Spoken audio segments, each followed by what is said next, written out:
In my D&D game, we were stuck in hell with the current king and a few of his guards. We asked for directions from a spirit to learn a wizard lives to the south. I cast Druidcraft to see what the weather is going to be like as we travel.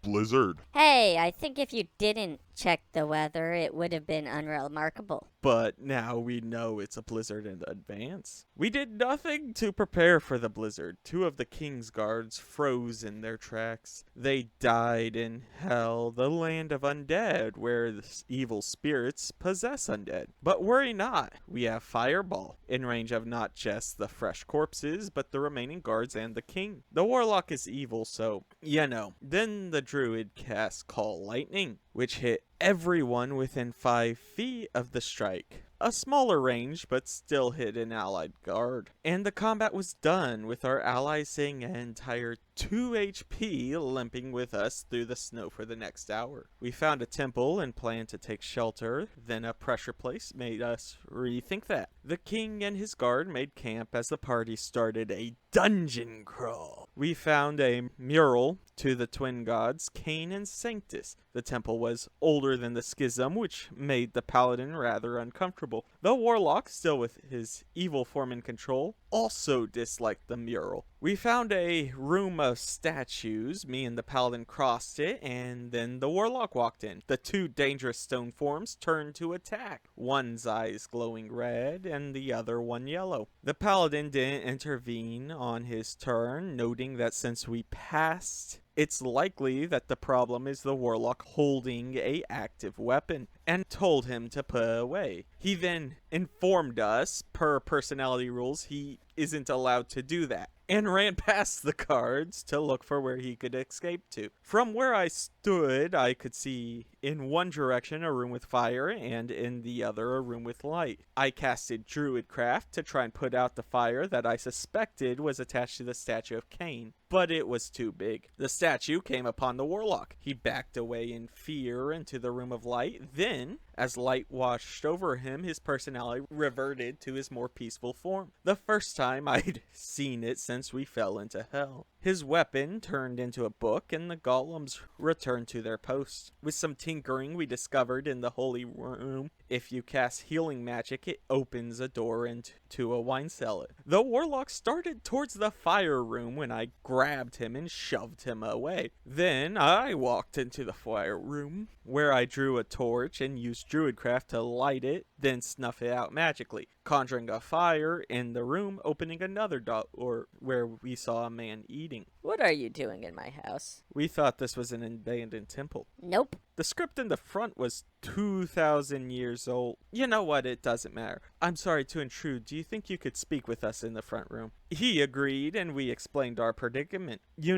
Trapped in hell, hoping a wizard could help. Well, the thing is, in my age, we built pillars to seal away hell from the other realm. You shouldn't have been able to enter, but cracks have been forming in the seal. The Undead Wars. Exactly. And if you leave, the cracks get worse. I looked at the party. I guess we're done. Sorry, what? Look, I'll do a lot of things for my kingdom or my allies, but if our survival costs a wave of undead, I will kill every one of you, including the king, to prevent it. Surely that's a touch rash. Y'all didn't live through the Undead Wars. I lived through the part where we were winning. I'm not making it worse. The party fell to silence. You've heard of crack filler, right? Pardon? If you guys don't value your own hide, I respect that, but someone is going to decide they are more important than everyone else on a long enough time. Our pillars need to be repaired so that more aren't drawn into the realm. You said you have a king, which is more resources than anyone who came before you can afford, meaning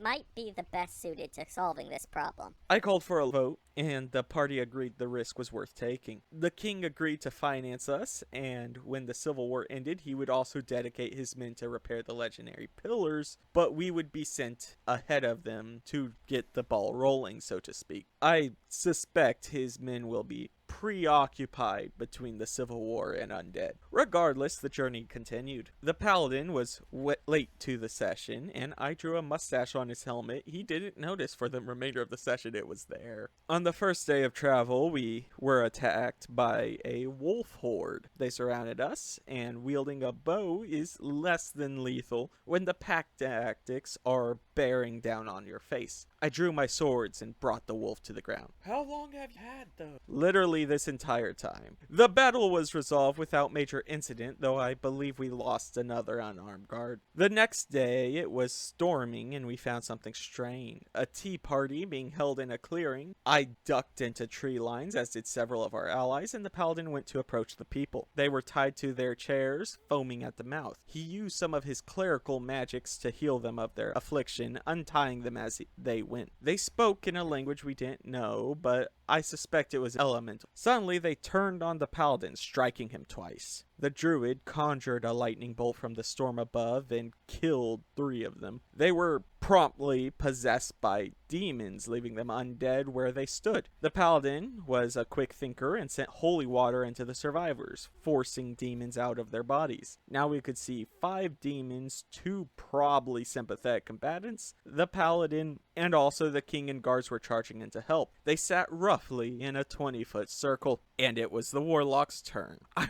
was shouting no as I recognized his hands gestures, and a fireball consumed the crowd. The battle resolved soon after. The paladin did fall unconscious from the amount of hits he took, but the bard pulled him to his feet. One of the 5 was all that survived the tea party. He seemed to be a warrior of some kind. I gave him 5 torches and some water, the only equipment I could spare. I was close to running out of ration. The warlock, out of his evil combat mode, cast a spell and spoke to the man for some time. He gave us his fallen comrades' weapons. They were enchanted battle axes, dealing radiant damage. I'm not good with an axe, so we gave them to the king and his men, sparing one for the warlock who could bind himself to it or something. He seemed happy about the matter. We also learned radiant and fire are particularly useful against the demons and undead. I spent the evening as we rested casting druidcraft on arrows and attempting to shoot them. Combining this process into a single controlled motion, in that manner I developed a new technique where I could use my bonus action to make my arrows deal fire damage instead of piercing. In-card thoughts. I added a feedback loop to the microphone so I can hear myself as I go. It's unsettling, but I'll be able to prompt my voice better, if that makes sense.